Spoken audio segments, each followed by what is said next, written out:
And happy Thursday to you all out in YouTube land. This is Rhys coming at you from sunny Scottsbluff, Nebraska, for another edition of the Mattriarchy. Joined, as always, by that Eastlander, Matt McGibson. Eastlander, Marylander. Yeah, how are you, everybody? How's it going? So how are you doing today, Matt? I'm doing pretty good. I mean, just like I told you before we started, I actually went to go see Endgame the other day. I took my friend with me. We always we have a habit of seeing the Marvel movies together, and I actually had a lot of fun. Now I know that you actually had some complaints, and I'd be kind of curious if we could get into if we were allowed to start talking. So I don't want to get into too spoiler heavy territory. Yeah, I will say that I did not care for it, and I have a perfect, I think, a metaphor, a little story that is a metaphor that is a spoiler-free explanation of what I did not like about it. But before I get into that, because I don't want to leave behind our special guest, of course, is Dan Sacharow of the Mythoverse fame, and of course Molly Beans and many other things. And he's coming with us to talk about he and his compadres and their runaway success. Crowdfunding the Mythoverse. Hey, thanks for having me on. It was a great pleasure as always. Yeah, absolutely, man. Absolutely. We are I have stolen the line to say, well, we're not a big show, but we're small, and we like having people on with such great creative stuff you guys got going for you. So thank you, and I love speaking with these kinds of shows because it really is it's kind of like a mutually beneficial experience for both of us. You help me out, and if possible, I can return the favor. Well, hopefully very soon, because in 28 days, of course, we are launching our Indiegogo for Expositioner again. Well, and we'll get more details on that in the next couple of weeks. We're going to try to do some pre-press on that, but we won't talk a lot about that. But if you do follow me at MD Rhys on Twitter, you will see the details as we roll them out. So I will be paying attention to that, and you can count on my support for the campaign. Cool. Really quick before we get too busy thinking about talking about Endgame, if that's what you guys were also thinking about. In the chat, Danielle says, "Do not spoil." So if we are going to be talking about it, I think it's only fair. You know, the movie's only been out for a little less, actually about a week now. A week, yeah. Yeah, and I think it's only fair that we give people a little more time for that stuff. Scott says that he actually liked Endgame. It felt like lifting a piece of tape off an envelope and not having the paper tear. But of course, there's may disagree. And I think what he means by that is, they had a lot. He's like, oh, how are they ever going to pull this off? And they actually managed to do it. They pulled it off. And in my opinion, I think I agree with him for the most part. There are a couple of things I did have issues with, but I think for the most part, they did kind of tie it up in a little bow. One of my largest complaints, and I didn't actually address this on the last stream I did talking about it, is that it's constructed in such a way it was impossible to not tear the tape off without tearing the paper. Can only have had the ending it had. It ran on a rail of pure predictability. I think that's kind of the way it goes, and it's I've said this before that I felt like Infinity War is kind of setting up the Marvel universe for some of the same problems that Marvel Comics has, and not in the political stuff, but rather when the books, when you have things that's like, the universe will never be the same. No more mutants. Hail Hydra. And, you give it like a month and it's done. Like next to nothing comes out of it. It's really predictable. And especially since comics have the same problem, you're like, oh, well, what happens in at the end of Metal? Well, you see all their advertisements are coming up for their books after Metal, and you can see who lives and what exactly happens. Yeah. But yeah, Scott says, I felt satisfied. I'd say that I was for the most part, but I feel like there was a lot to digest in the movie, even with, you said, the ending is, the direction it has to follow is kind of, everyone could kind of see it coming. Mm. I did feel like you could it was a little hard to understand, so maybe I need to see it a second time to really have everything solidify. But I also think that they did a decent job because for those of you who don't know, there's a lot of time travel in the movie. Like it's that's introduced pretty early on into the film, and a lot of and most times time travel is really hard to present. It can be really confusing. You have to explain the rules, what breaks the rules, what can be done and what can't be undone. It can be pretty confusing. I think they did a good job for the first Marvel movie that's really dealing with this. And it's the biggest. They made $1 billion in 2 days. Yeah. So I think they did a decent job at introducing such a heavy concept like that. Carl says, "Hey, how are you, Carl?" The problem is that in that context is that $1 billion, that $1 billion was made 6 months ago. I mean, it was the people that for the most part, there aren't people that were like new, never seen a Marvel movie that are going to start with Endgame. That movie was already, that money was already made. I will say though, I think a lot of the fight stuff, like Thanos in the last movie, I definitely felt like he was imposing and very threatening. In this movie, I feel like I definitely like seeing him fight more. Like there was a lot of really interesting stuff. He finally uses that double-sided sword against the Avengers, and it's really cool to watch. Yeah, I agree with you there. Thanos, for the most part in the first Infinity War film, did not necessarily need to fight. He was just like Shere Khan in the Jungle Book. He was dangerous because people knew he was dangerous. And yeah, we did see him beat up the Hulk, but other than that, he just let other people do the dirty work for him. And we did definitely get to see him more in action in this film, and it was pretty satisfying for the most part. Although I had a few head-scratching moments that I don't want to necessarily talk about without spoiling. Stuff that I have beef with actually goes into spoiler territory, and I'm actually I'm sorry for cutting you off there. No Scott says they used DBZ time travel, or if you guys don't know, whereas most time travel, there's the grandfather paradox and the butterfly effect. You go back in time to kill Hitler, but then doing that has 1 billion ramifications. And the Dragon Ball time travel is basically you go back into like an alternate timeline where something happened, or like it's basically, or so like if you were to do something in the past, it wouldn't affect the future, or it wouldn't affect the future that you came from. Yeah, and they had that Austin Powers moment where they explain the rules, and it's kind of baffle garble, but it's fine. I'm along for the ride for the most part. I didn't really care about their mechanics that they use for time travel. That really wasn't the problem. That they weren't consistent with their own rules. They set up a set of rules, but those rules were actually antagonistic to the plot, and then were not followed later. You'd have to I want to ask for clarification, but I also don't want to spoil, because some of that stuff does get into the spoilers. Like the time travel stuff does get into the spoilers of the movie. Yeah, I have to weigh my words very carefully because I do not want to accidentally spoil anything either. Because as much as you guys have seen, it's Rhys is saying he has a lot of issues with the film. I still think it's worth not spoiling because there is a lot of really cool stuff in here just for imagery alone. Well, let me go back to my perfectly spoiler-free review. And I know it's spoiler-free because it's a metaphor. Okay? So imagine that your favorite band broke up, right? And you, just when you're getting used to the idea that you will never hear that kind of music again, you start hearing rumors that their band's getting back together. And they finally come on the Late Show and they're getting interviewed by Entertainment Tonight and whatever else. And they say, it's true. We've mended all of our fences. We've been working on our new record. It's going to be amazing. And then when the record comes out, you head down to your local store, you put your money on the barrel head, you take the disc home, you pop it in the player, and it's a best hits album. But it's not just the best hits. It's not it doesn't have it's not like the deep cuts or anything. It's all the radio singles.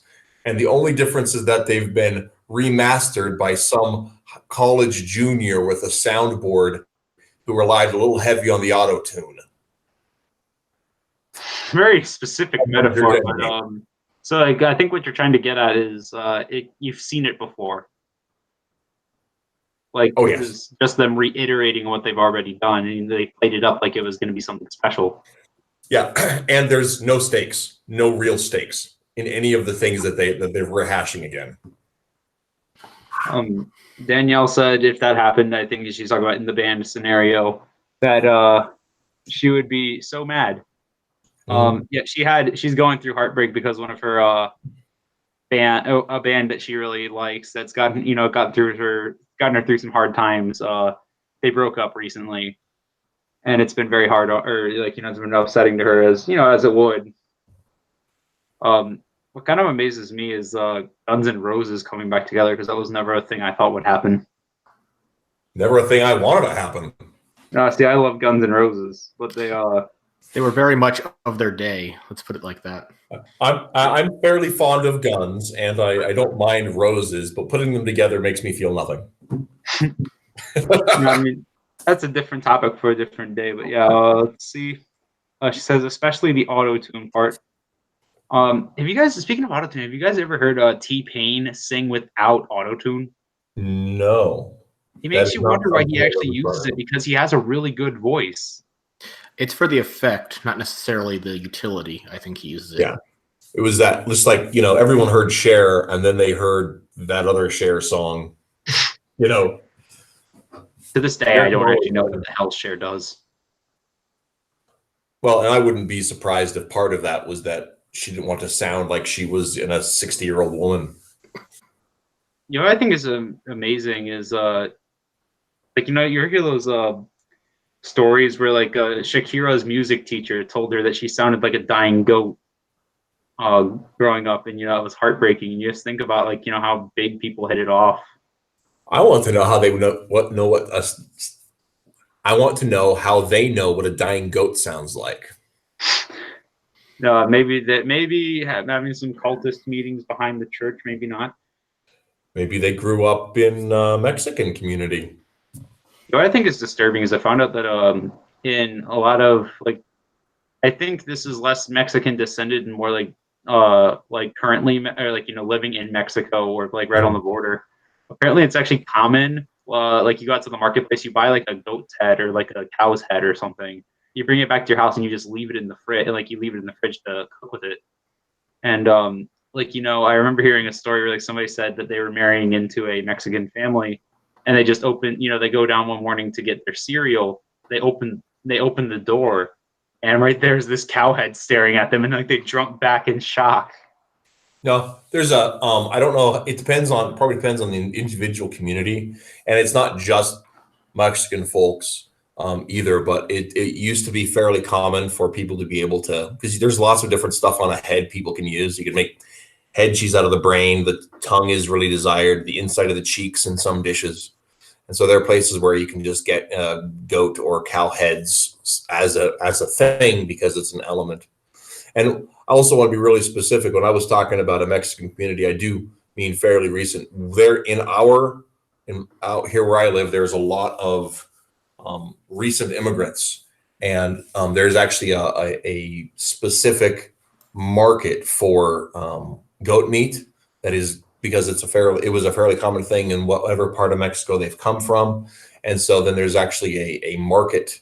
I don't mean like a shop. I mean there's a buying and selling of goats specifically to this newer immigrated population. We have it's kind of interesting when you have these candies from South America. We found one that was called chili roca, and it's chili powder inside of hard candy. Mm-hmm. Oh yeah. And it tasted terrible. I remember popping one open thinking that it was just going to be it's going to be sour or something. You see this little face on the front. He's making a sour face. No, it was actually a spicy face, and I was eating chili powder. Yeah. Yeah, you're so casual about it. It was a painful experience. I'm traumatized. I don't eat chili candy, but no, I mean that was my mistake. Oh yeah, see, Scott says forehead bacon. Forehead bacon. I don't know if that's actually a thing, but I don't think I would eat forehead bacon. Yeah, the thing about tongue is I know that some people said tongue meat is actually very good. Yeah, I don't know if I'd ever try it. It's kind of like snake. You don't want to eat. I don't want to eat that. I don't want to think about that in my mouth. Yeah. That's one of those things. And I mean, to each their own. I'm glad that some people like tongue, because then it doesn't just get thrown away. It seems right that it gets used. I just don't want to be the one to use it. So, anyhow, that's way off topic. I was about to offer my opinion on gator meat, which is actually delicious if prepared properly. What part of the country are you from, Dan? I'm in Florida right now, northern Florida. It's always Florida with you people. Yeah. That was something I wasn't willing to try because I have this fondness for alligators. Let's see. Scott says a place on I-75 called Tony's serves head bacon from pigs. Oh yeah, head cheese. That's what they call it, head cheese. Head cheese? Yeah, that's the what the pioneers would call it. Yeah. Because you had to use every part of the pig because you had like one of them a year, and you would butcher it right before winter, and you'd have to make use of every last part of it and store it for the winter. So they'd pickle pig's feet and they'd have, brain, but yeah, but we're not zombies.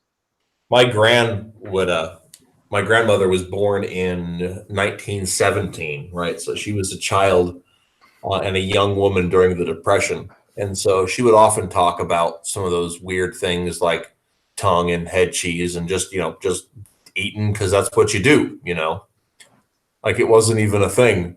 And I'm just like, man, I'm not sure I could eat a brain. I just don't know I could do it. I mean, I had a terrible, terrible fear of zombies as a kid. And I'd never really watched zombie movies or anything. Like, I just got really scared of zombies and the idea of them eating brains. So I think that probably has to do with your age, because thinking about it, when you were a kid, that's just when zombies got super cool and were everywhere. Yeah, I mean, especially like in the early 2010s, like everything had zombies, and to an extent that's still true. I don't think we've quite extended the realm of zombies, but hey, changing the subject, Dan. Yes. I was listening earlier. I can't remember which it was. I think it was the Spork stream from last night. And you guys were talking about. Went back and listened to the part I missed yesterday. And you guys were talking about some of the mythical stuff you guys have going on there in your universe. And mentions werewolves and all. I mean, not werewolves, vampires and all. But are zombies a thing within the Mythoverse? Absolutely, yes. Just about any kind of creature you could imagine, there's some kind of version of it in the Mythoverse. It may not necessarily be what you're accustomed to in terms of the rules that govern their existence, but they do exist. I mean, legends exist for a reason, and in the Mythoverse, things are made manifest by people's beliefs. It's fairly, I guess you might call it Jungian in that respect. There's a fair amount of the collective unconscious going on there. And that's actually one of the things that I think is really interesting. I mean, we're looking at it because I know one of the things, and this is a bit off the beaten trail. I was wanting to lead into this later, and I jumped right ahead of myself. But one of the things is really interesting is, of course, you guys have the rules set up for the Mythoverse, and I'm kind of picking them up here and there a little bit, and I'm really excited to get those books in my hand. I got to wait for a couple of paydays till I got the scratch for them, but I'm super excited to put that down on the barrelhead for y'all. Oh, thank you. But with that, I of course, I am, I guess, the curator for our universe through Ideal Comics. And we have some of the same premises, but I think we arrive at them very differently. In the Ideal Comics universe, like most of the legends are true, but a lot of the supernatural idea of it is that the rules of magic and the rules of science and all that stuff were laid out as part of the created world. And so the angels and demons and demigods and all that kind of stuff were all part of the created world. And as we've moved along in society, we've forgotten that everything's connected. And so there's a separation that developed. And then by the time of the new age of heroes in the early 20th century, these various strands of humanity and strands of experience are converging again within the American continent first. And so that's sort of a really interesting thing. The idea that you guys have it springing from the unconscious is it's different, but I find it very intriguing. Thank you. And to your point, that's very interesting that the modern day superheroes are sort of derived from the existing legends, because in my estimation anyway, for example, the Norse gods were superheroes. Mhm. You know, they were just people that happened to have superpowers. They weren't necessarily, they were us, but just stronger. Right. And I really think that ties in very nicely with what you described about the modern day derivation of that from And the mythology. Part of our part of the reason we started building that within ours and is that I of course have this fixation with Celtic legend, right, and with the heritage and the lore of the British Isles peoples. That's where my family, came from. Not that far distant in the past, and so I've started something I've really been fascinated with. But when you look at the oldest legends, the stories of the heroes all seem so real and grounded. And there is a branch of mythologists that have studied these things that think that a lot of those stories are just exaggerated stories of real people. Right? Yes, And yes. so the idea that Fionn the Cumhale may have been an actual man, but we attribute a certain level of omniscience and a certain level of giganticness to him that maybe the real man didn't have. Maybe the idea that Cuchulainn is actually an amalgam of several different historical warriors from this region, and he became the ethos of what it meant to be an Ulsterman, right? And so Right. And so with playing with that, that's kind of been one of the things that informed kind of where we've taken the idea of how powers have been part of the human society and then bred out and then bred back in. Very, very interesting. And to your point, this works very well, because to your point about how these legends may have been amalgams of different legends, because the Celtic people didn't have any way to write down their legends. It was all word of mouth.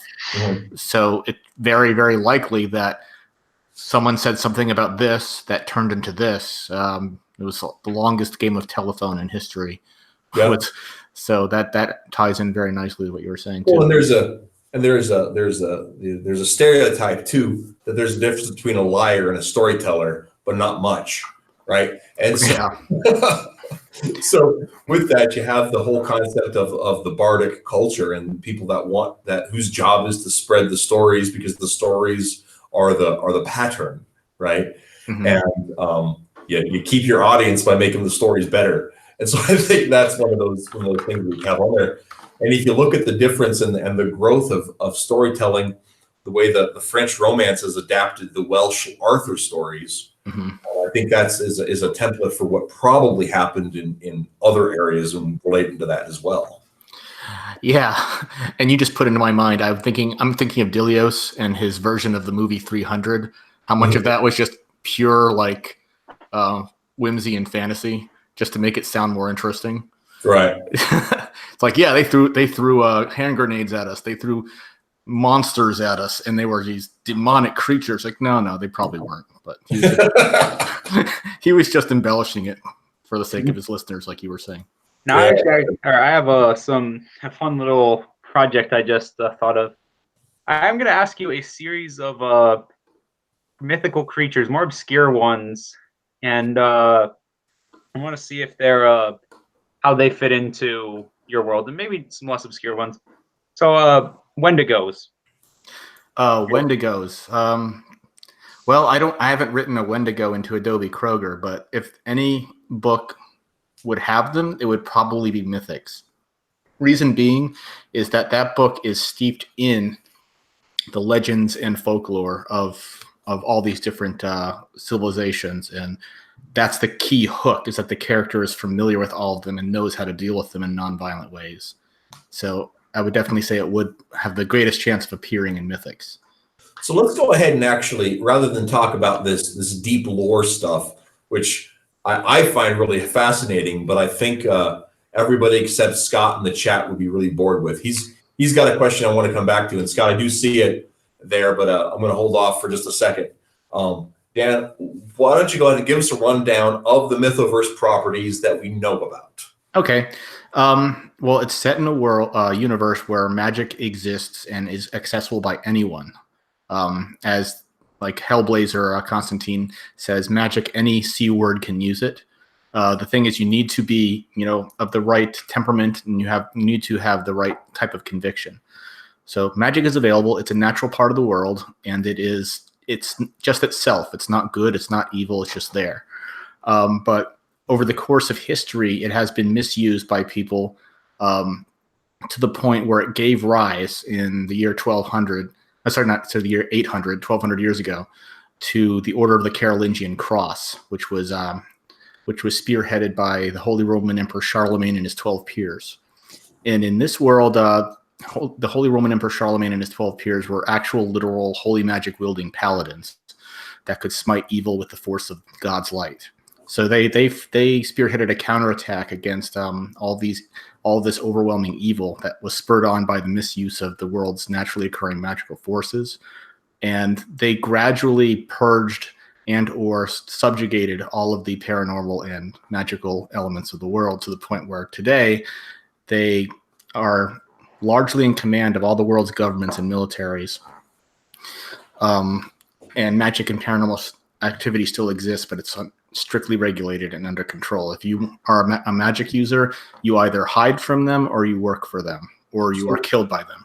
Is it a little bit like the whole Days of Future Past with the mutants aspect?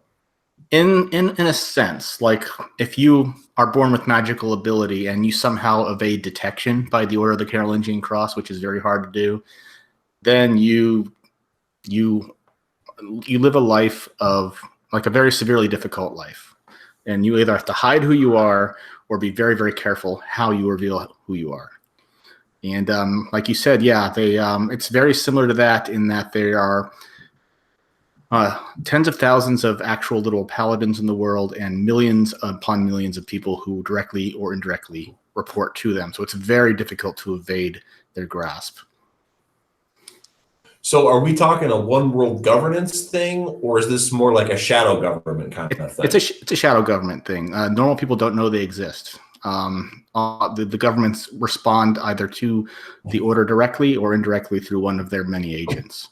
But they exist primarily to make sure that magic is kept under control and the paranormal does not ever rise to the position where it can threaten humanity again as it did in the past. So in this world, there is a separate order called the Mythics that existed before the Order of the Carolingian Cross. And they go all the way back to prehistory, where it was discovered that humans and spirits have a special bond and are able to have a symbiotic relationship with one another, where like a spirit can bond with a human being and increase their magical abilities and provide them with additional stability. And they would have been called the cunning folk in history, the white witches that would hunt down the evil witches and put an end to their depredations. The Order of the Carolingian Cross did not differentiate between the white and dark witches. So the Mythics had to essentially pretend to be wiped out and go into hiding. And they still exist, and they are trying to maintain a delicate, peaceable, nonviolent balance between the physical world and the spiritual world. And they have to not only deal with the paranormal, but also evade discovery from the Holy Knights. So Adobe Kroger is, of course, when we meet her in the story, she'll be a junior paladin or something like that, right? She is there's an official designation and rank system that I developed for the Paladin Order, and she is of the lowest rank that is permitted on active duty, Acolyte Sentinel 3rd class. So she is essentially a private, and well, actually, no, she's not really a private. She's more of like a junior squad leader. She has two squad mates that report to her, one of which is a wizard who is much senior to her in terms of her age and her ability. But because she is a wizard, she is subjugated to even the lowest ranking paladin, much to her chagrin. And she also has on her team what's called a Myrmidon, a non-magical combat expert. The best way to describe Myrmidons is that they are Delta Force with special gifts. Like think John Wick with superpowers. You know, not necessarily like overwhelming superpowers, but with John Wick if he also had a super soldier serum, that kind of thing. Mm-hmm. So she is a junior paladin on her first mission, and she is tasked with rescuing a group of innocent girls from a hedonistic demonic cult that is illegally practicing magic through artifacts. Like they're not actual practitioners of magic. They're using prefabricated magical devices to achieve the same effects. So it's kind of like the lowest level of a drug cartel, something like that. So the events that take place in the first issue of Adobe Kroger set up a number of things that will be important later, and that those who are paying attention and or keep track of things will hopefully be very satisfied when we eventually pay it off. Okay. So, so with this, hang on. I had a question on the whole thing. Okay. So the comic, I know you did an audio novel for Adobe Kroger as well. That's right. That fit into the same, it fits in the same continuity, I believe you've said, but we're in the timeline. Okay. Well, the thing about that is that it was written before we conceived the Mythoverse. Right. However, fortunately, it did not require me to change the mythos very much, because the novel takes place from a very personal point of view. It's a first-person novel, and she's describing her experiences as she understands them, and she is still very inexperienced at that point. The novel takes place about a year after the events that will be depicted in the comic book. But neither spoils the other, and you don't need to read either of the other to appreciate the other one. So you can listen to the audio novel or read the book and appreciate it as its own work. And the events that take place in the comic are referenced within 1 or 2 sentences.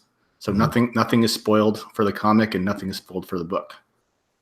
So how much of Adobe's career do you have mapped out? All the way until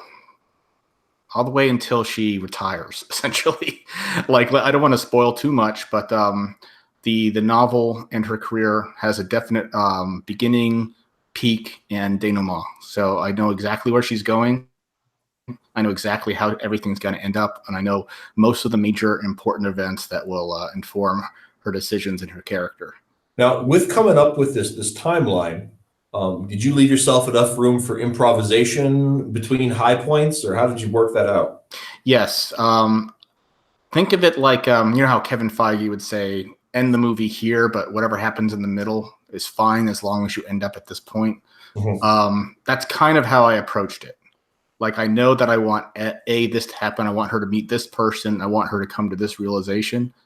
But the points in between often and very frequently do end up being a little more dynamic than I had initially planned when I was outlining it. And that actually makes it a lot better. Like, because when I'm writing, I'm like, hey, this is actually, if I were her, this is how this would happen. And this is actually much more exciting. And here comes another kind of a question. I know it's a big buzzword to keep politics out of our comics, but I don't believe in that. So when you're looking at a worldwide shadow government, right? Now I'm a pretty America guy, right? So that rankles me a little bit on here, but at the same time, I wonder what we're looking at in terms of.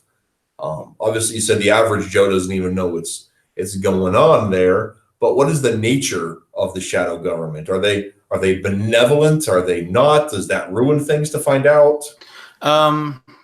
It really depends who you're asking, because most of the members of the order believe that what they're doing, and this is in fact what they do day to day, they're just trying to make sure that the average person, A, doesn't have to concern themselves with things they have no ability to stop, and B, to make sure that these things that those people have no ability to stop do not harm anybody. That was the pretenses under which the order was formed in the first place. It was a counterattack. It wasn't a conquistador movement. They were trying to say, if we're being overrun with evil, we need to take matters into our own hands and stop it, and restore order and peace to the world. And over time, that was the prevailing philosophy. But it's kind of like a Man in Black thing, where it's like the average person cannot defeat a demon, so let's make sure that they don't even have to concern themselves with it. We're going to throw ourselves on that grenade and die if need be to protect these people that just want to live their lives. Yeah. But over the course of 1,200 years, there are people that seek power for the wrong reasons, and usually the people that want power for its own sake are the last people that should have it. Right. When the order was formed, it was like, it's either this or nothing. It's either we do this or we get overrun with evil. So, and that was the original intention. But there are some elements within the Paladin Order, and this is a major element of the novel, of without spoiling anything, that have less than pure intentions. And there are some who believe that their intentions are pure, but the end results of those actions aren't necessarily what we would call the most desirable ones. And Adobe is in this position where she wants to do the right thing, but she isn't quite sure if she's in the best position to do that, because she herself has a lot of personal demons to exercise before she can, affect the change that she feels is the most positive in the world. Now, here's a question too. Because I've got a lot of questions. But with the order, is it a situation where like they find these adept people and train them from a young age, like the Jedi Order, or do people come to them for work, or how do people become paladins? There are certain tests that they subject people to, and this will be touched upon in later issues of the comic and also in the novel. They put you in situations where they say, is this person able to experience what I'm attempting to make them experience? Are they reacting the way they should be? And if they are, then they are inducted, because they are the ones who are capable. They have the disposition, they have the conviction, and they have the personality to channel the light, which is essentially just another form of magic. It's powered, rather than being powered through emotion or willpower, it's powered through conviction and belief. Mm. So fascinating stuff. Now actually, sorry. Go ahead, Matt. I've asked a ton of questions. I wanted to ask, and I might have asked this with you last time. I think I asked it with somebody, but with your background, I believe you've said you're a Christian, right? Well, I wouldn't say necessarily that I am, but my moral code and my ethical standards most closely align with Christianity. Like Okay, I'm a non-religious person, but I align most closely with the teachings of Jesus more than anyone else. Okay. I was just wondering, do you have to do any like research into creepy myths or even cult-like stuff? Because Mike Mignola said when working on Hellboy that he has to look up a lot of really disturbing stuff. Oh yes, absolutely. And I think I mentioned this last time too. There was this utterly distressing and almost terrifying book that was published called The Last Closet, which goes into the disgusting underbelly of the science fiction fandom community. And there was a lot of terrible things going on that I drew inspiration from without going to the extent that these actual real people did, because even in a fictional setting, it was just too much for me to deal with. So I kind of took elements of that and I'm applying it to the cult that Adobe is battling in the first couple issues of Dame Commander.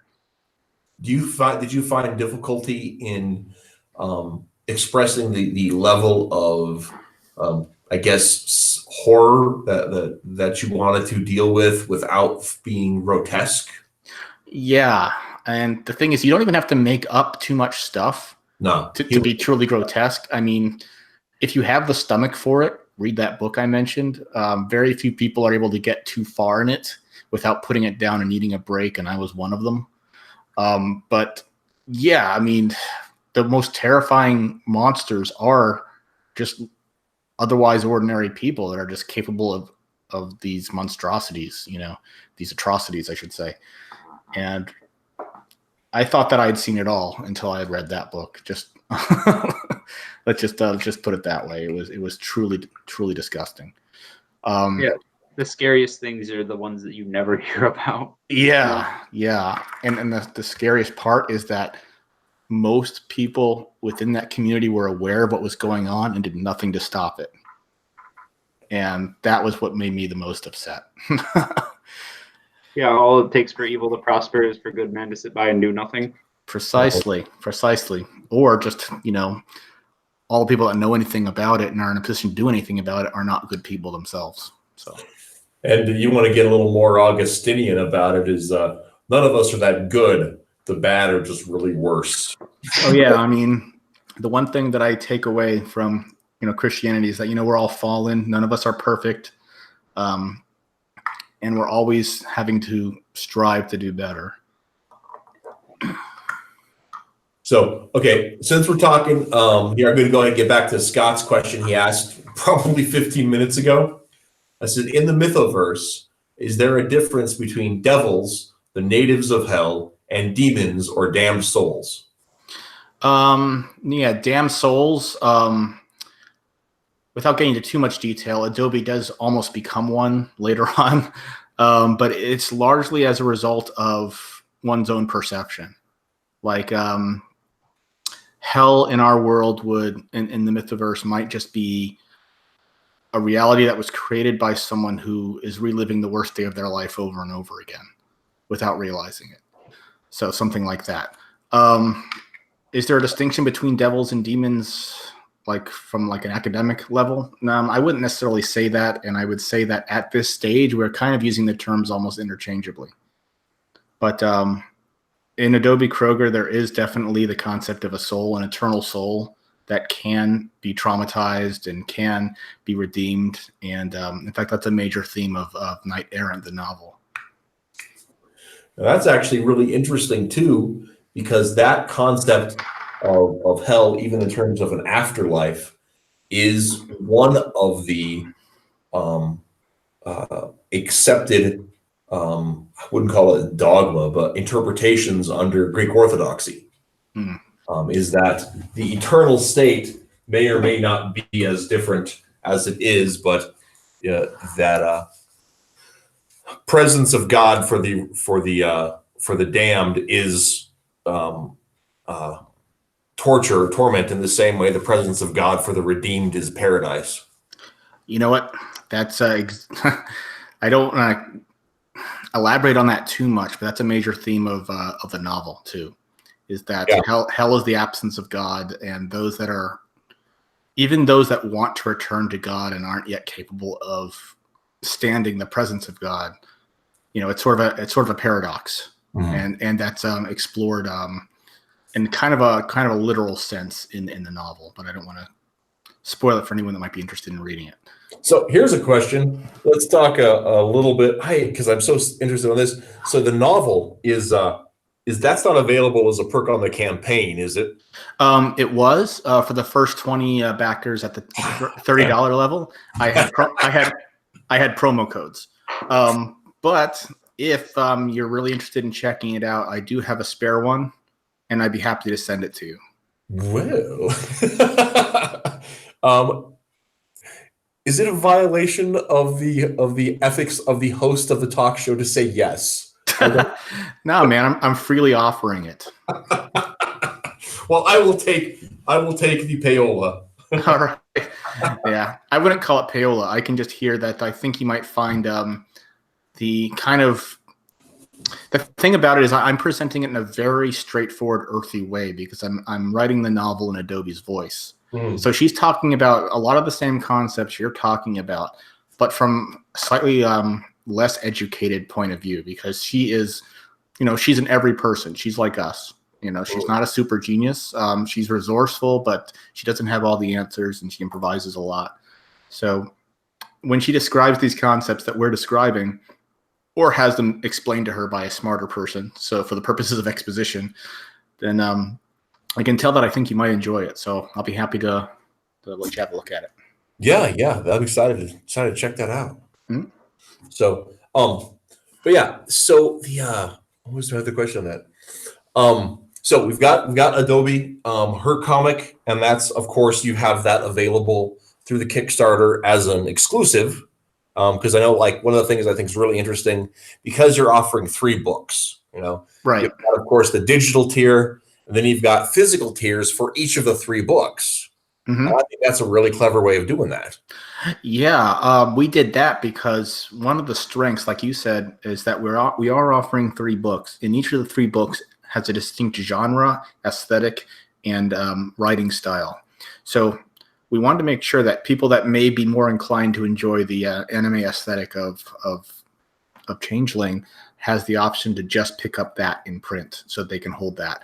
And someone that may enjoy a more action-oriented book with some theological underpinnings can pick up Adobe Kroger, and someone that may enjoy more paranormal investigations could pick up Mythics. We want to make sure that we didn't force someone to buy the whole package if they were not so inclined. So yeah, we want to make sure they had that option. Yeah, I think that's a really neat way of doing that, and that's at the $8 plus shipping, right? Yeah, $8 plus shipping. So we are going to utilize media mail. We are able to do that. So we are able to ship anywhere in the U.S. for $3. Unfortunately, we are not going to ship internationally for this first campaign because it's just prohibitively expensive for Right. someone. I believe for the term you are searching for is racist. Yeah, it's a little bit expensive to ship internationally. As much as I would absolutely love it, we just don't necessarily have the resources to make that economically feasible right now. But maybe in a future campaign, if we continue to do well, we will definitely offer that. Right now, Wikid Publishing, our publisher, is handling a lot of that. So they are working on possible solutions to make it something that is practical for future campaigns and for future books. Mhm. So yeah, stay tuned. We might be able to offer that before too long. Yeah, I think that's a really, really good thing. And so now, when you guys have all been picked up by Wikid, of course, is Yes. that a situation where they picked that up as a package, or how did that come about? I was actually the last one we brought on because I was writing Adobe Kroger Dame Commander independently until we began to talk, the three of us, Brett and Matt, and found that our stories just worked very well together without too much additional work needed. The only thing that we really did was we all agreed on some ground rules for the universe, and we all agreed to follow them, and our stories didn't really need to be changed that much. So I believe Matt was the first one to be picked up, then Brett, and then they said, hey, do you want to join us making a shared universe over at Wikid Publishing? And I said, sure. I mean, I was planning to maybe shop it at Alterna or some other small press places, but Wikid seemed to be a great fit, and I really liked the potential that our shared universe had. So I just opened up a conversation with the guys. They had a look at my work, and they are the greatest, most professional, like easy to work with guys. And I said, yeah, this is where I want to be. I mean, I want to be part of like building something up. I want to be part of one of the early architects of a potential like massive amount of growth for this small company. And I think that we have the chance to do that with these books. So it's a pretty exciting time. Yeah. So with the monsters in the Mythoverse, do they exist just because of this latent magic, or how does that affect? They've always existed.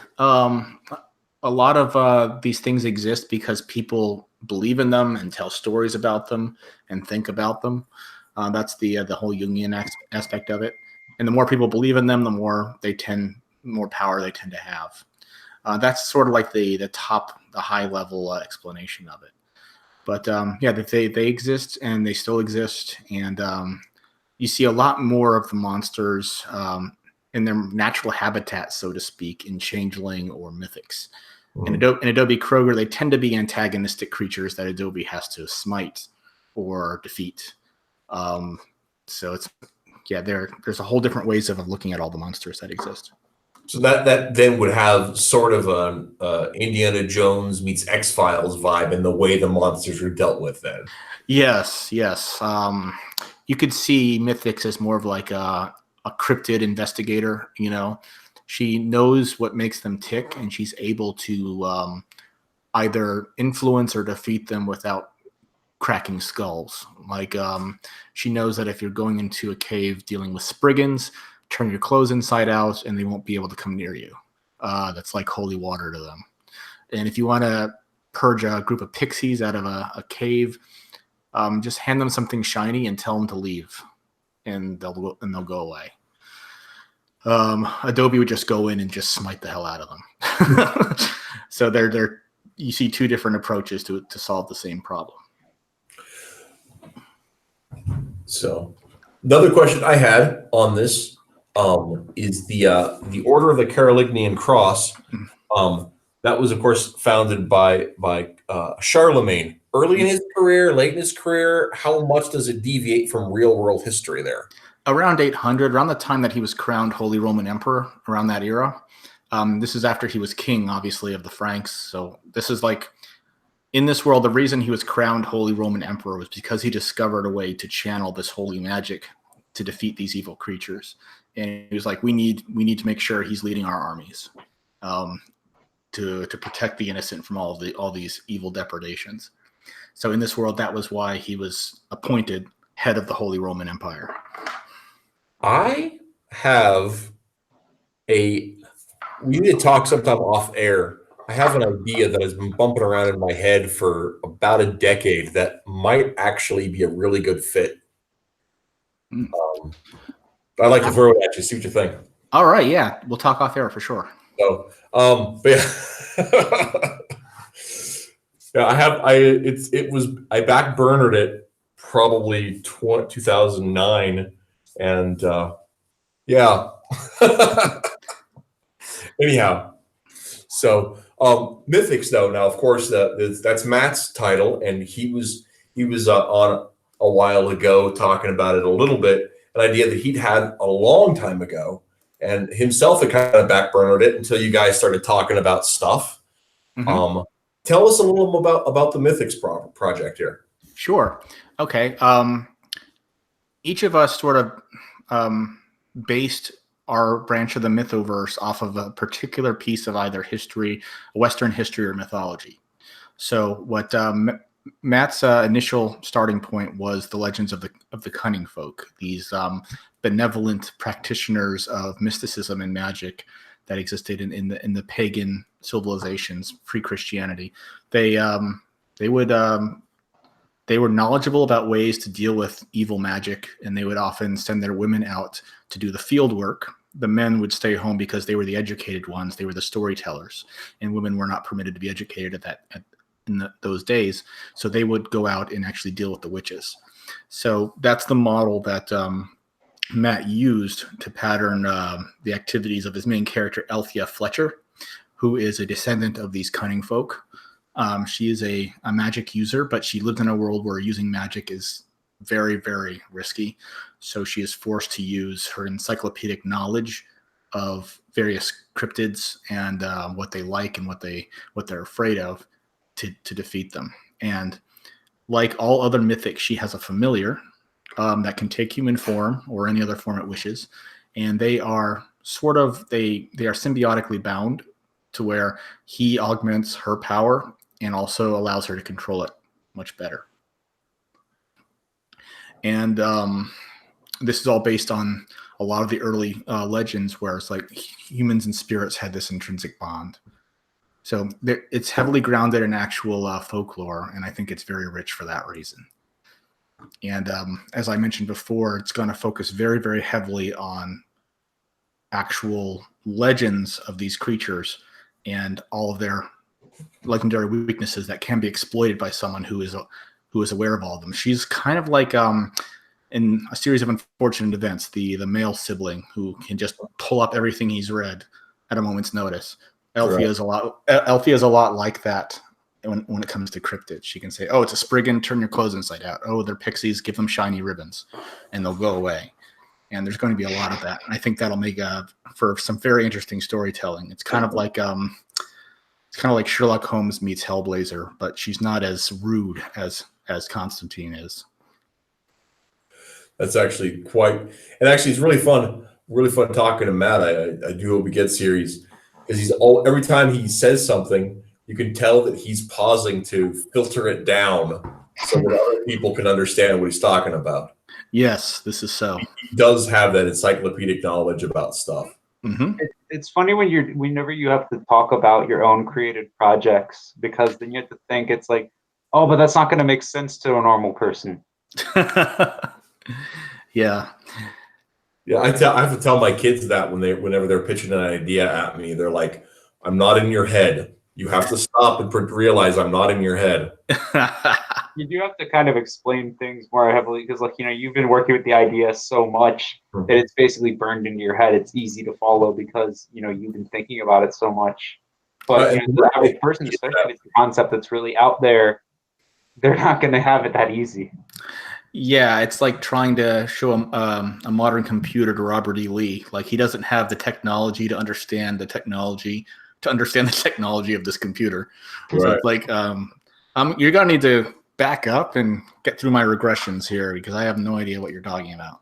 And that's one of the things that, like, I know the other side of that, especially when you're working on a project, it's like it becomes deep knowledge to you, right? Right. I occasionally have the fear that, what if this project really isn't any good? I've just been thinking about it so long, I believe it is. Yeah. That's I can't where say that's always that way, but yeah, I rely on my wife a lot there, because she often says, I would love to get inside your brain, and I say, no, you don't really want to do that. But because she isn't, like you said, I can run these ideas past her, and she tells me what a complete layman to the idea would say, and that really helps me solidify it. Because it's like, I need to be able to explain it to someone who has no idea what I'm talking about. yeah. Yeah. So, of course, with Althea, she's more somber, she's more serious, she's more academic. Mm-hmm. Adobe, of course, finds herself as the devil may care in the seat of action, armed with sword and righteous justice. And Yes. so then we have, of course, we have. Now, what would you say, before I get to the next one, the age appropriateness of mythics? Is that going to be teen? What are you thinking? I'm thinking teens will be fine. Adobe is definitely mature. I don't think there's going to be anything remotely as mature in mythics, but I could be mistaken. This is just based on what I know of the scripts I've read, but I definitely would not give mythics to children. Yeah. I think that's probably fair. I think that would be my guess as well. Mm-hmm. But now, of course, we've got for all ages, Matt McGowan's Changeling. It's a very different story. Yes. Brett's story is definitely the standout in terms of tone. The other two are intended for more mature readers, and Changeling was intended to be appropriate for, if not necessarily all ages, then at very least young adult. I mean, there are some dark moments in it, but I read darker things in fairy tales when I was 7 years old. So it's a subjective thing. I would say, my 8-year-old I'd be perfectly happy giving her a copy of Changeling. So, but your mileage may vary. Just if you're concerned, just preview it first. And so with it, of course, it follows young Maeve Mackenzie, who is herself believes herself to be a normal girl raised by normal people in a normal place, and then discovers she's not so normal. That's right. And on top of that, she was raised in a devoutly Christian household. So if you could imagine how badly her worldview would be shaken by suddenly learning that not only are fairies and the paranormal real, she is also one of them. Now, one of my questions with that is, were her parents aware of her heritage? They were not. As far as I understand it, they were not, and they discovered this later on. Yes, she was swapped with a human baby at birth, and that is what the term changeling means. And she is a banshee child. That is I believe she's under a glamour to look human, although Brett has described her as deviating slightly from the changeling myth in that she is actually half human and half banshee, not necessarily a banshee simply disguised as a human. So she has both the blood of both heritages in her veins, and she is neither one or the other as a result. Yeah. And this creates an enormous amount of trouble for her because she is already socially awkward, and Brett has hinted that she may appear somewhat on the spectrum, perhaps a mild form of Asperger's. She has always been socially awkward. She doesn't fit in, and she doesn't know how to deal with people or groups very well. And then all of a sudden she learns that she's not even fully human, and that makes things all the more difficult for her. I think that actually was a brilliant move on Brett's point. Working in the field, I'm an unlicensed mental health provider, right? Oh, okay. And so I work under my boss's license, but I do not have a license. That's how that works out. For those of you who are wondering, how are you practicing mental health without a license? Because of my boss's license, it's well within the law. Don't worry. But with that, we occasionally, we dominantly deal with SPMI issues, but there's a lot of crossover with a lot of young people that have spectrum issues and severe and persistent mental health diagnoses as well. And so I've worked with a lot of kids with Asperger's or different forms of autism through the years. And one of the things the best way I have to explain it when people really don't understand either for themselves or for their loved ones, what that means is that, that none of us perceive reality correctly, but our ability to understand that we may not be perceiving it correctly is harder for people on the spectrum. Right. Yeah. And that's one of those things that because Maeve's reality is so unhinged anyway, Yes. it's really a very, very useful metaphor. Yes, agreed. And we actually had a lot of discussions about that because as a parent, I was able to convey a number of things that I am well aware of when it comes to how children process things. And I think that has helped Brett to polish and refine Maeve's reactions to certain traumas that she's faced. Like, for example, my 8-year-old had recently gone through a phase when she was 5 or 6 where she was terrified of death. Like, she would wake up in the middle of the night crying and saying, I don't want to die. I don't want to die. And I said, well, what made you start thinking about this? And the thing is, she had the intellectual capacity to understand what death means, but she did not have the emotional ability to process it. And so I think that helped us to make Maeve's reactions to similar events a little bit more true to life because I was able to share these things with him. And what's really interesting too is because I don't know how young a guy, but Brent's kind of young, and he seems interacting with him. I remember this very much, that there is a period when you're getting old, right? I'm there with you, yeah. I was like, right, as you go from being a child to an adult, and then in those early adult years, you sometimes forget what being a child is like, and then you have kids, and then all of a sudden you can see that happening all over again. And it for me, it really refreshed my own understanding of childhood by watching my children discover the world. Oh yeah, like watching concept formation for the first time, seeing that light bulb go on when they understand how things connect. Yep. It's like watching 1,000 sunrises over and over again. It's beautiful. It's amazing. Yeah. So, yeah. So yeah, and so that's 17 and 15. So it's been it's been a while since they were that little, but but yeah. Anyway, I think that's really cool. And of course, what are the stories that the guys are telling with our first issues? Okay, well, Maeve's first issue is something of an origin story. On the campaign, we have shared a couple of pages where she first discovers, very much against her will, as a result of intense trauma, that she is in fact a banshee. And she has a number of powers that manifests spontaneously that save her from a sudden death. Like, she's able to dematerialize. She has a very powerful banshee scream that can make most people collapse in terror, per the legends.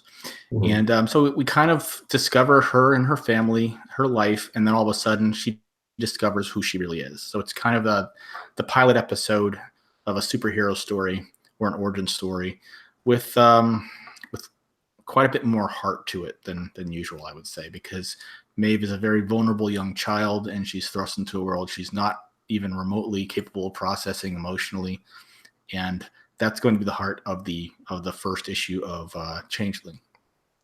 Now, in terms of mythics, Matt has endeavored to craft a script that will allow the first issue of Mythics to sort of serve as a linchpin to tie the three universes together. We join Althea Fletcher on her first mission to rescue a changeling baby from a coven of witches who are attempting to sacrifice the changeling to gain more power. And she ends up saving this baby and getting entwined in sort of, I guess, I don't want to call it a triangle, but she gets caught between two factions, the witches and the paladins from Adobe's order. Because a young, inexperienced paladin attempted to rescue the changeling from the witches and ended up being killed by the witches. So the paladins send out an investigator to discover the culprit. And Althea, meanwhile, is trying to protect the changeling baby from the witches and the paladins at the same time. So she kind of sets up, kind of like in the Captain America film, we learn, hey, this is what the Tesseract actually was. This is how it got there. And it kind of ties everything together. So that's issue 1 of Mythics, where you'll get a taste of like the dynamics of the world and how they all tie together. Matt, speaking of which, Matt Trinh has just joined us. Thanks for coming on, Matt. Oh, Matt, thank you. Now you can take over for me. No, I've been doing my best to describe Mythics based on what I know, but you're obviously the much more qualified individual to speak to it. Yeah. So I'm glad that you're here. So what we were talking about is I was just describing the story in Mythics Part 1 and how it serves as sort of a linchpin for the universe, setting up the two different factions that Althea gets caught between, the witches and the paladins, and of course the changeling baby. Yeah, I just pretty much when we were putting this all together, I decided to scrap the original idea I had, go for more of an origin story for Althea that will also serve as something like the glue for the 3 series, where we'd have the paladins and the mythics interacting to a certain point, though the paladin involved will not know that Althea's a mythic, nor of the order's existence. Now, so one of the questions that I have on here, Odra, no, I remember. Althea is the eldest of the 3 girls, right? Yep. So that was something that I had not realized until last week. I was like, I can't remember, you guys were on something talking about the timeline about when this stuff happened. And I was like, wait a second, that means Althea's the oldest. She's like 5 years older than Adobe, right? Yeah, I think that's something like that. Yeah, Adobe was born in 1991, right before Desert Storm. So that would place her. What's the year in which the first issue takes place, Matt? Is that 2009? 2008. 2008, and how old is Althea there? 21. Yeah, so Adobe would be 18 years old around then. So yeah, she's about 3 years older. Okay. Yep. And so I know, like, obviously in the first arc, you guys, or the first whatever, there's no crossing between them, but you guys have that plan for down the road. Yes, we do. We have Matt and I have been collaborating on a crossover story in 2 parts that shows an early meeting between Adobe and Althea and the consequences of that, because neither is aware of the other's identity at that point in time. Okay, cool. Very fun. Now, you guys are also doing the little web comic, the little chibi comic, huh? Yeah, that's a fun project, and I've kind of unofficially dubbed it, and it's come to be known as the Lego Mythoverse, because it's kind of the same type of humor in that it's utterly ridiculous and an hyper exaggerated version of the characters, but the characters themselves are not aware that they are a parody. So now, they're taking it seriously and playing it as straight as possible. But in this, if I'm reading this right, this is not actually part of continuity. It's just sort of like if these characters existed within the continuity of a Saturday morning cartoon or a Sunday morning cartoon strip. Yeah, something like that. It's definitely basically we laid down a basic premise, and we're just having fun crafting gags off of that premise. Very cool. Very cool. Hey guys. You just chimed at me.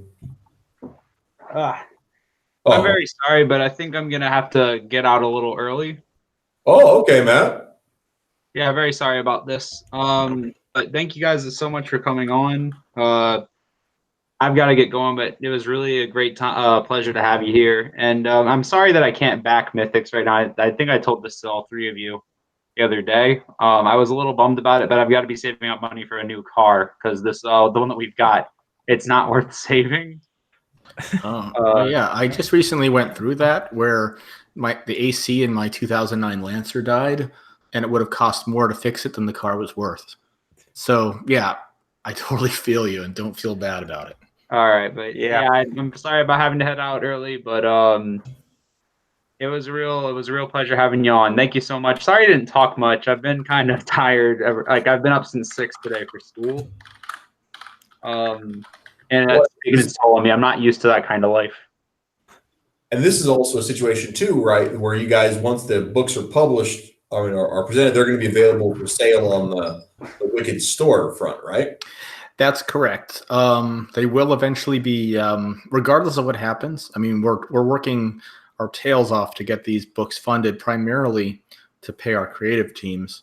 But one way or the other, they will be available in retail form on the Wikid store. Yes. And so are you guys going to plan on like a quarterly publication for Mythic titles, or do you have that figured out yet? The most I can think I can manage with Adobe is quarterly, mainly because Leandro does have a day job and he works very, very fast, but he can't work on it full time yet. I'm hoping to get him to that point, but just realistically speaking, if we do manage to have an established readership for the book, I think the most I can reasonably expect from him is a quarterly release of, say, around 24 pages. Mm-hmm. And Matt, would you feel the same way for your team, or?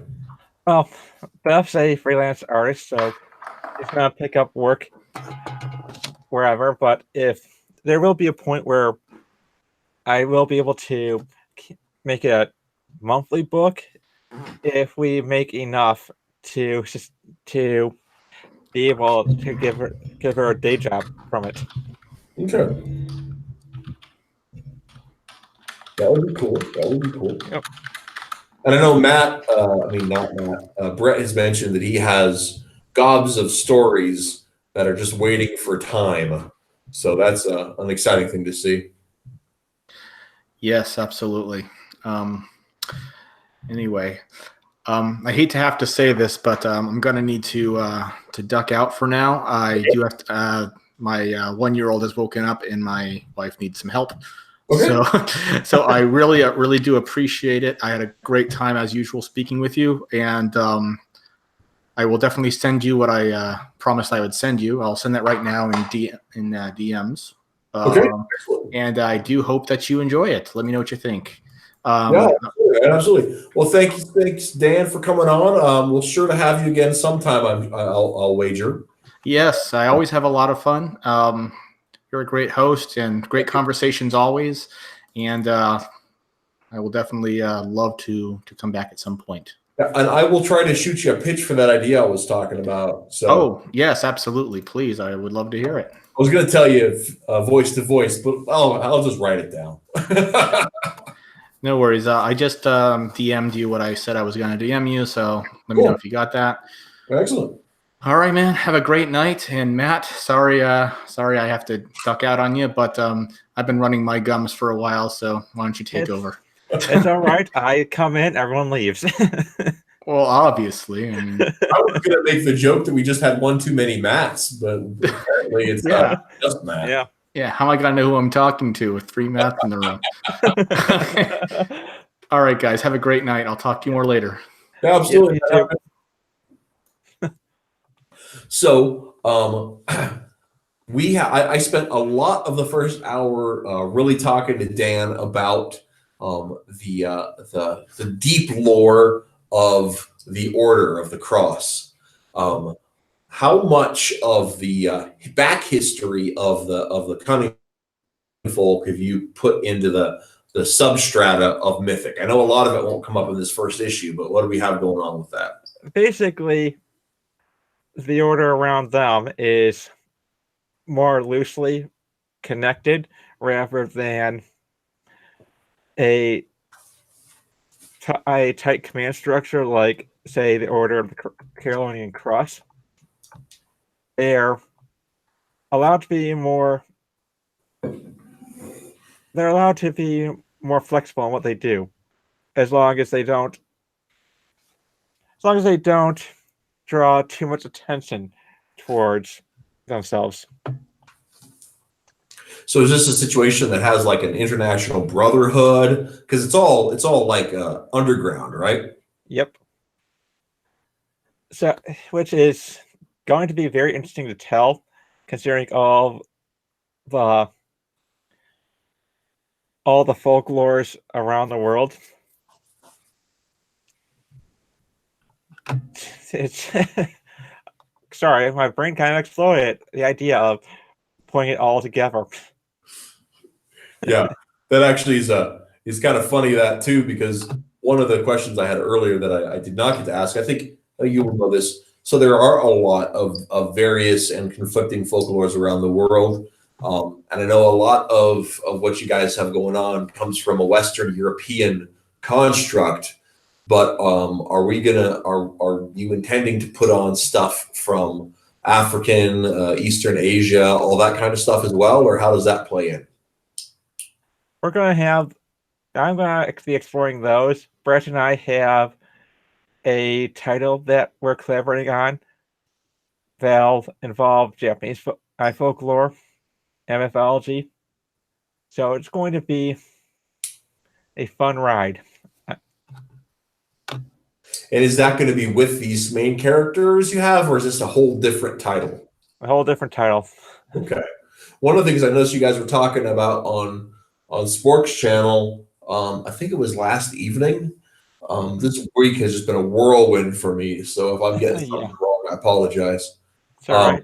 But will you guys talk about there are some other creators that have approached you guys for a second wave of Mythoverse titles? Is there anything about that you're willing and or able to share here, or is that just all below the radar? Right now, the only one who actually announced to be part of Mythoverse is Duskwill with his Rapture story. Well, I will have to try to do some digging on that, because he's been a pleasure to interact with on Twitter, and I would love to see more of his content. Oh yeah, he's got a lot in mind for all of this.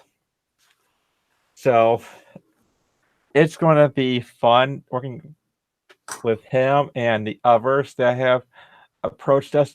There's one more that I'm not certain whether or not I can talk about his, but he was the first one to approach us with his title. But the one thing that we've decided was, while talking to the Wikid guys, was that these would end up having to be Wikid titles. Mm-hmm. Just because the Mythoverse is the first three books from the Mythoverse are under the Wikid title. Right. So it makes sense. And so you guys are using that as basically like an imprint within Wikid, right? Yeah. So basically, what we want to do with how much we want to grow and expand, we want to expand to the point where we can actually help other creators to get their books out, as long as it keeps within the constructs of the confines of the rules of the Mythoverse. Yeah, that is just a real cool thing that you guys would be able to share some of that. And like you guys were talking about, I don't know if you still are today. I didn't look at the stats or anything. I was basically working until I started the stream this afternoon, right? Yep. So with that, yeah, actually I was, just before I came on here, I was on with the Needle Movers guys, and I was able to stream from my cell phone while driving back. I have an hour and a half drive between my work locations today, so I was on the highway the whole time, and so I was able to talk and stream and drive all at the same time. So, because I was on the road anyhow, but just me and the Nebraska highways. But anyhow, with that, dadgummit, I lost my train of thought for a second. Oh boy. Yeah. Oh yes, I remember what I was saying. I haven't had time to check it today, but I think it was yesterday. You guys were in the top 50 trending on Kickstarter. You guys have been doing a lot of trade over there. That's a really good thing. Yeah, we last Brett looked was we were at 53. To be quite honest, it wasn't something I was really keeping an eye on just because it was just something that, I'm curious about how we're doing. And wow, 49. Well, even if you guys had dropped down to 53, that's still quite a feat. Yeah, there's 205 active campaigns. So, and we're better than over 100 of them.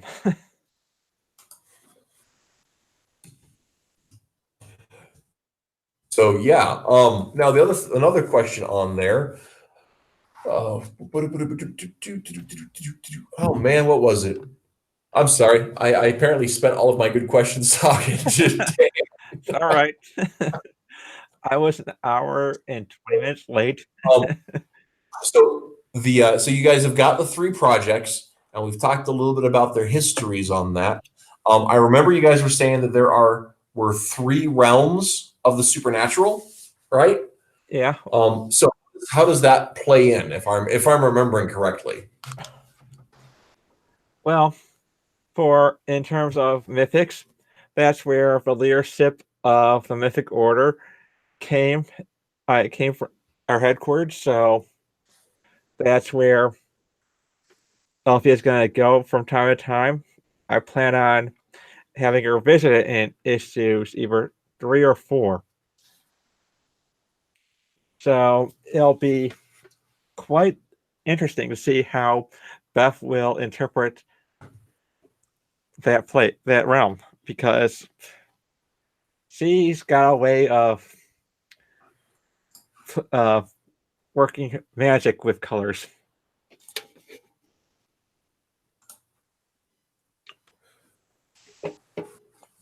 And so one of the things that's really are you got what? Sorry. Right.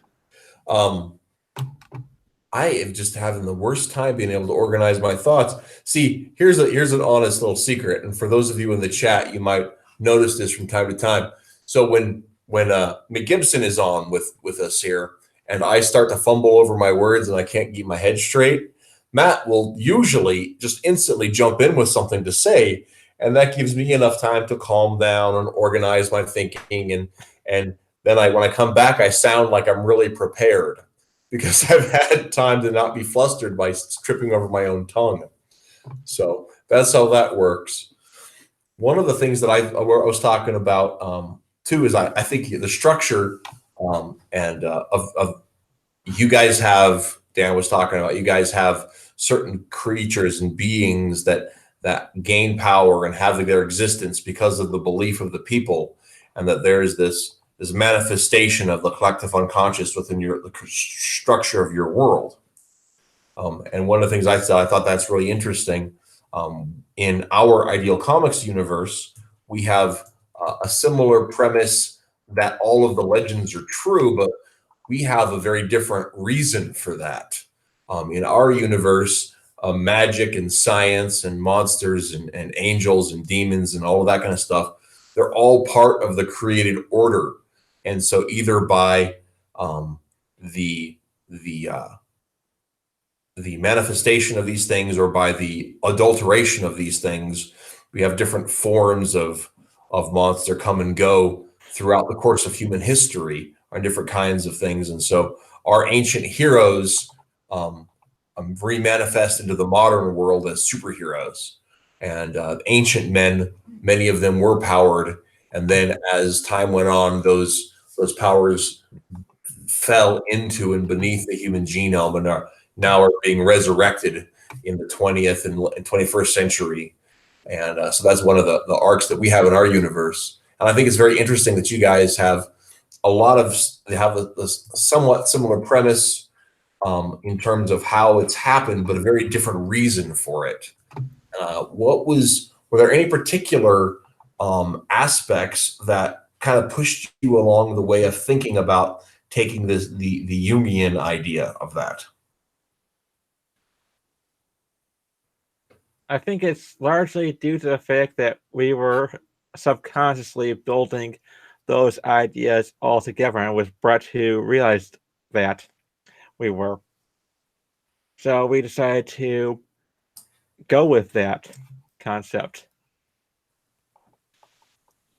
I think he's the one who is the best equipped to talk about it. Yeah, and we did talk about that a little bit, and it's actually really interesting too. In a lot of ways, we've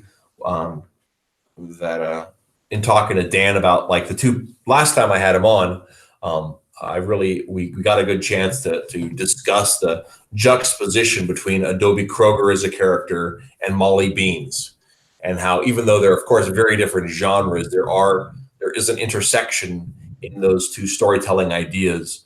And one of the things that I had not picked up on that Dan pointed out is in a lot of ways, Molly is a study of Aristotelian thinking and Adobe a study in Platonic thinking. And I was like, that's okay. I can get my head around that. That's a lot of fun. Oh, yeah. What's also been really fun is having these characters interact with each other. Mm.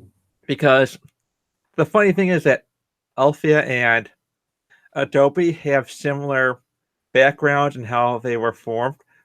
Dan based Adobe on Dr. Watson. I based Althea on Sherlock Holmes. So that was more of that unintended development.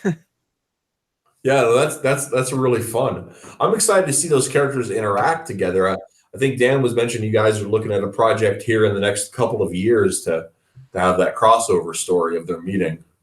Oh yeah. I'm really excited to see how that goes out. Yeah.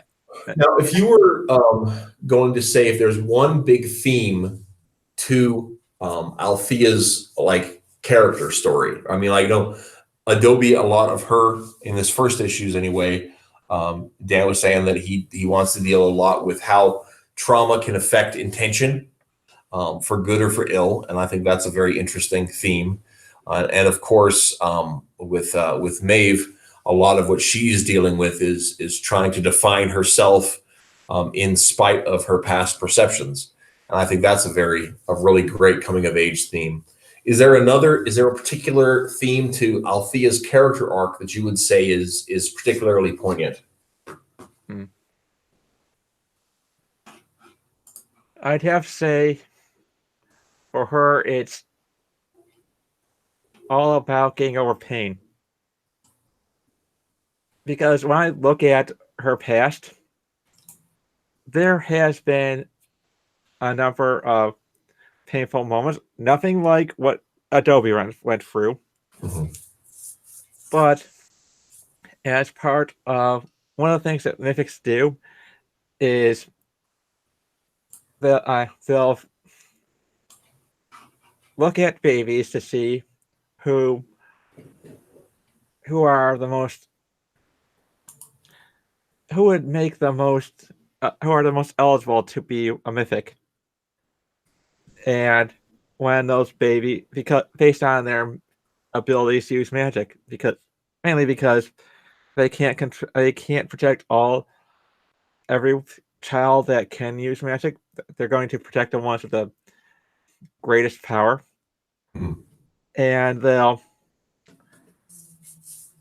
basically have the parent give up the child to other to a couple that they feel is more acceptable for their prospective recruit. So they're in the background meddling. So cut maybe about 13, 14 years later, Althea finds out she's adopted, and as the reason why her parents have more of a tendency to be more protective of their biological children. So her teenage rebellion was basically getting over that kind of pain. That she believed that her parents did not want her. But that also sets up understand her, I guess you could say, sympathy towards changelings, because in a way she feels like they're just like her, children who weren't wanted by their birth parents. That's actually a very, very interesting twist on that. I had not realized, or I had missed somewhere, that Althea finds out she's adopted. So is that adoption? Is there a connection in that to her magical heritage, or is that coincidental? Coincidental. It's basically her birth parents were druggies. So the spirits did not want her to be involved, have that kind of upbringing. So they sent her along to be with parents who were better prepared at taking care of kids. So basically, they're trying to do what's right for the child, even though they're doing it in the most meddlesome.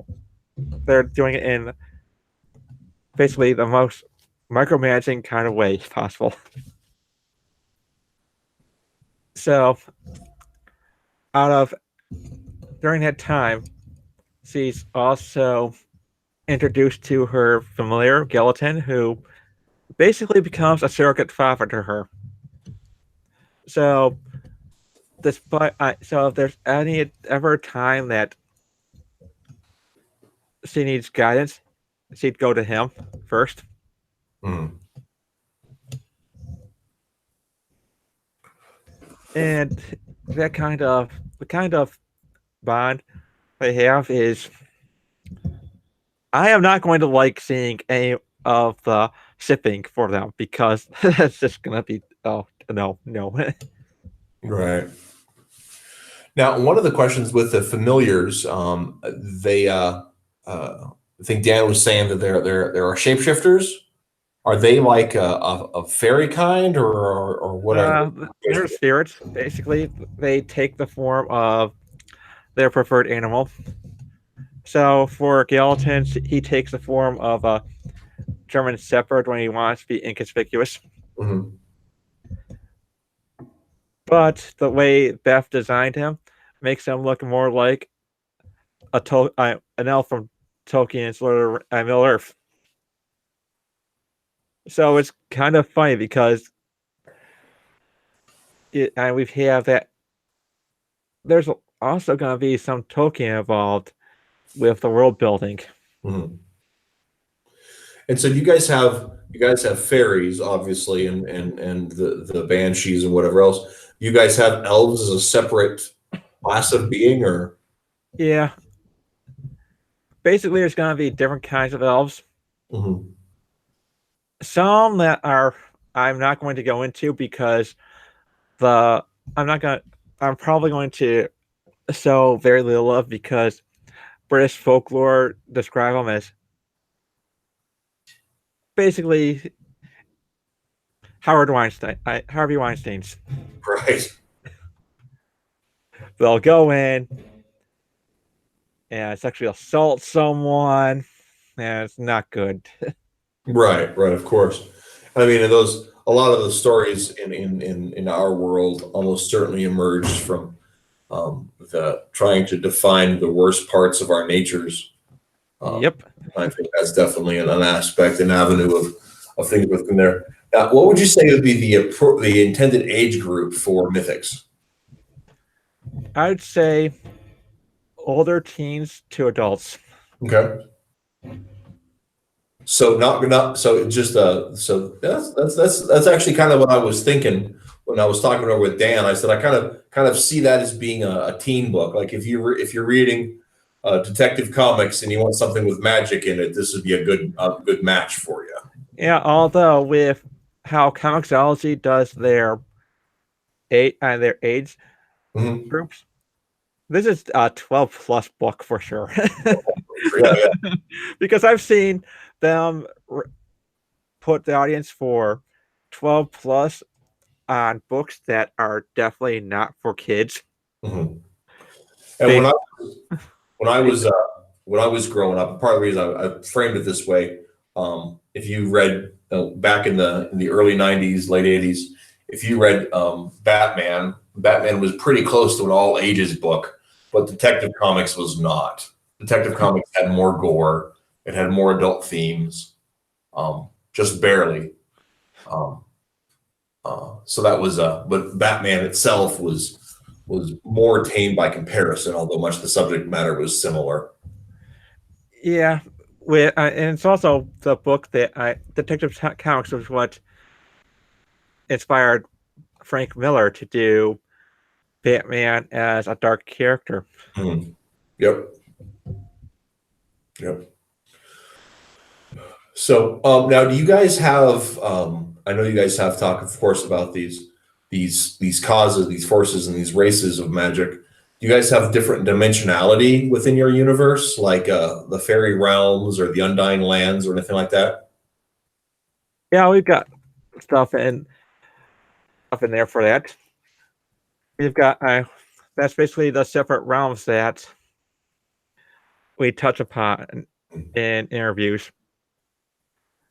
We've got realm for the spirits. We've got the realm for the fays, the demons, gods.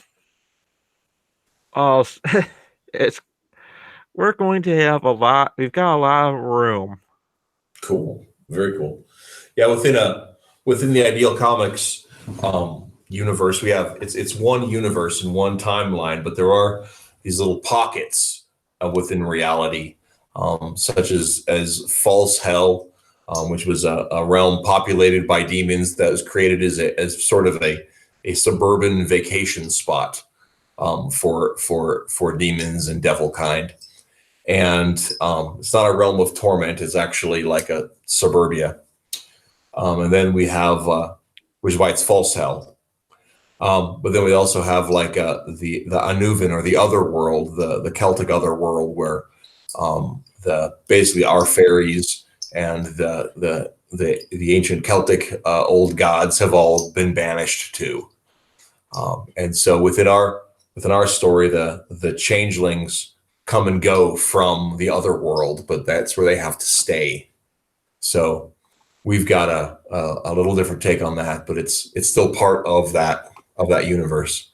So I don't know if that was going to come up with, if you're ever going to, like, if Maeve ever wanted to seek out her natural parents, if she would end up be going on a pan-dimensional trip, or how that would work out. Well, Brett's got a storyline for that. Cool. Yep. I wish he was here. I could get him to give me just enough information to keep me interested. Yeah.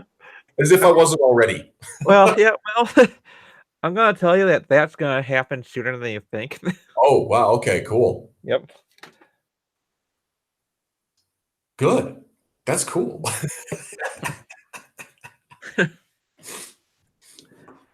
Yeah, but one of the things I plan on doing for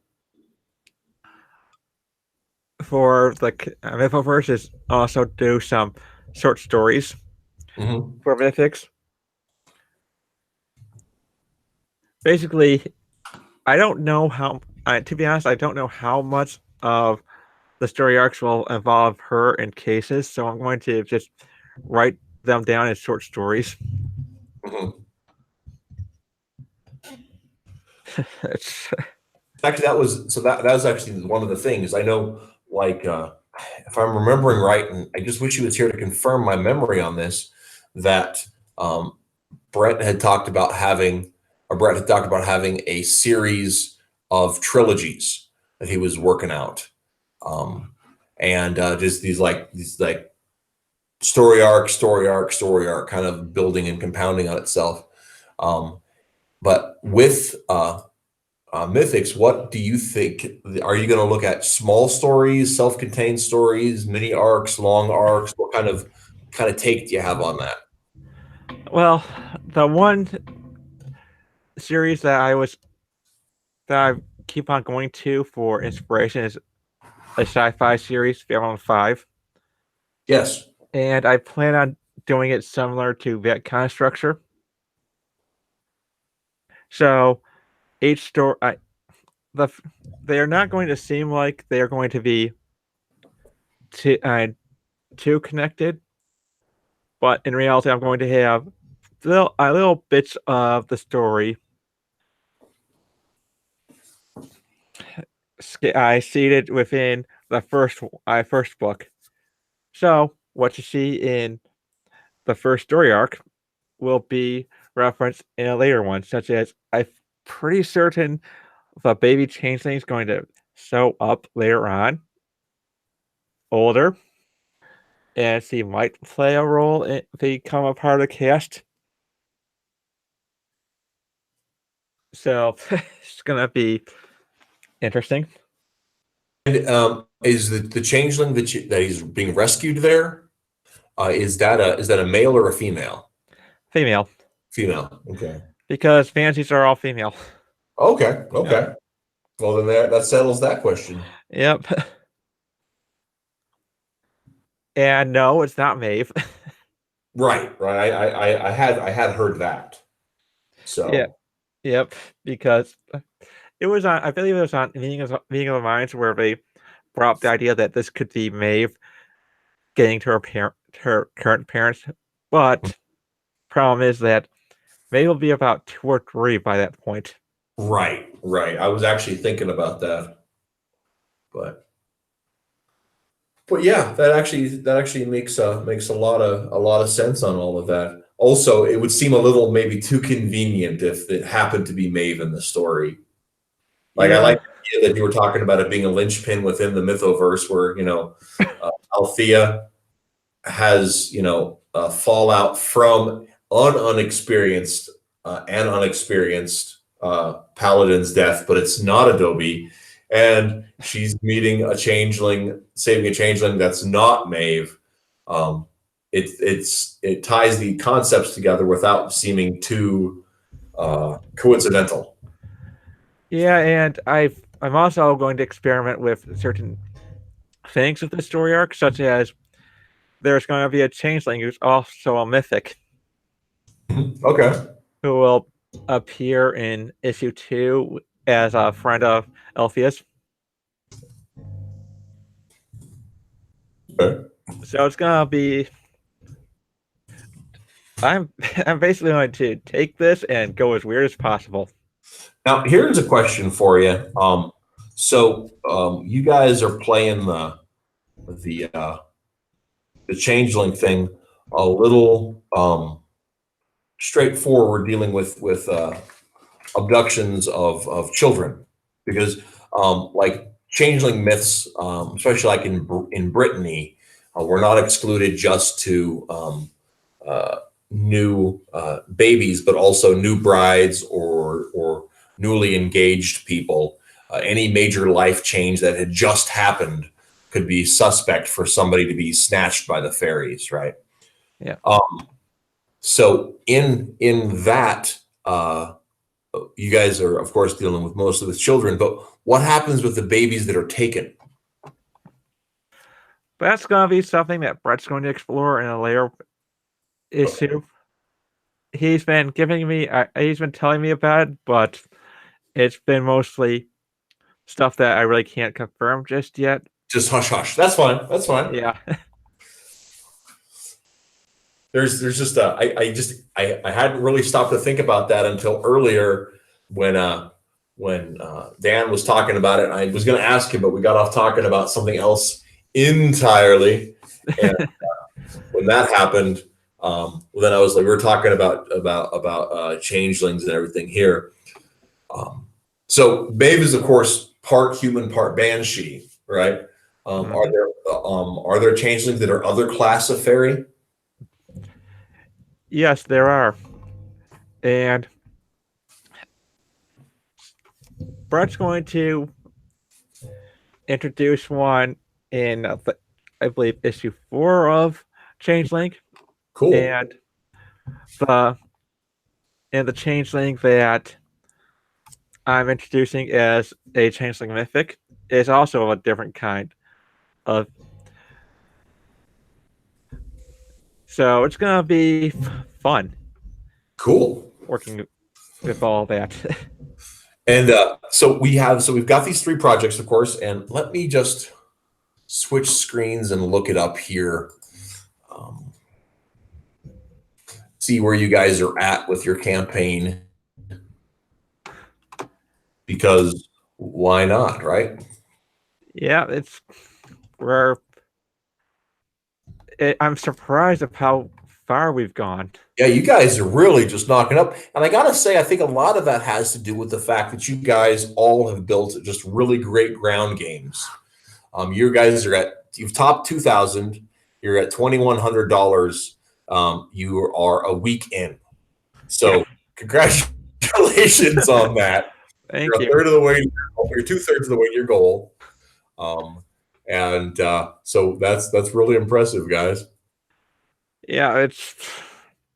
But you guys, all of 2018, I mean, the whole time I've known you guys have all been pitching your concepts. Even before you rolled them into one universe, you guys would talk about those pretty consistently. And I got to say, a great thing to you. I mean, I think that's wonderful that you guys have been able to mobilize support that way. Yeah, the funny thing is that I wanted to do Mythics before Mixing Chronicles because I really wanted to work with Beth again. Mm-hmm. But I saw that on her profile that she wasn't open for page commissions, which bummed me out, but so well. Mm-hmm. So I'd have her as a colorist for Mechanic Chronicles. Well, turns out that it doesn't do page work for just anyone. So I'm apparently on a list of people she'd be more than willing to work with again. Well, that's just great. Yeah. And your project's going to be color, right? Oh yeah. Very cool. Very cool. I remember there's been a couple discussions about why Adobe is the only one in black and white. But, well, if you look at the colors that Beth brings to the table, I would be absolutely crazy not to have it done in color.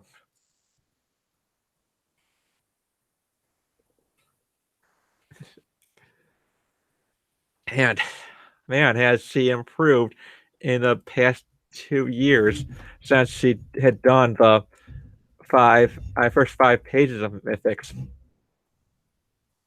now, does she go back and redo those first 5 pages for this thing, or Yeah, she redid what we worked on for what was originally going to be a pitch to image. Mhm. But that didn't turn out so well. Right. I mean, 2 years in, no response from them. I can assume they're not interested. Yeah. Of course, you're doing a whole different story than those original 5 pages. I'd forgotten about that. Yeah. So will that become issue 2? No, basically the first story arc will be done in 5 issues. Okay. And I'm going to have it. That particular story arc, I'm probably going to do 2 years down the line.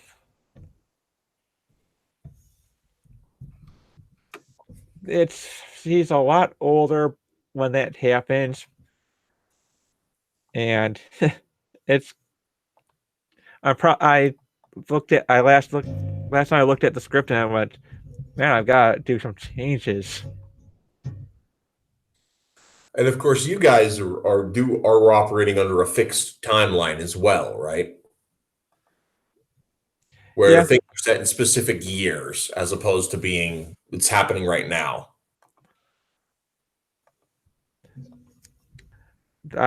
Yeah, and there will be time skips for the stories, mainly because changing is set during present day and so on. When Dan and I talked about doing a crossover between Mythics and Adobe Kroger, which we were just talking about earlier, but I forgot. But that's going to take place a year after the first story arc. Mm-hmm. And that's gonna be an interesting story, I think, because one of the things that for one thing, I'll be writing Adobe for the first time, Right. and Elfia is gonna be going through some shit of her own. So, oh boy. Yeah, I think when it comes down to it, you got to there's a big part of that's just the fact that you've got to just write somebody who's brash and coarse and is maybe too prone to violence, and that should be Adobe pretty well, I think. So, The funny thing is that after I read Adobe Kroger Knight Errant, there are certain points that I could actually see myself doing the things that she does. So I think I might have an idea of how to write her, but try not to channel myself into her because it's probably not gonna. I don't think it's gonna work out all that well for that.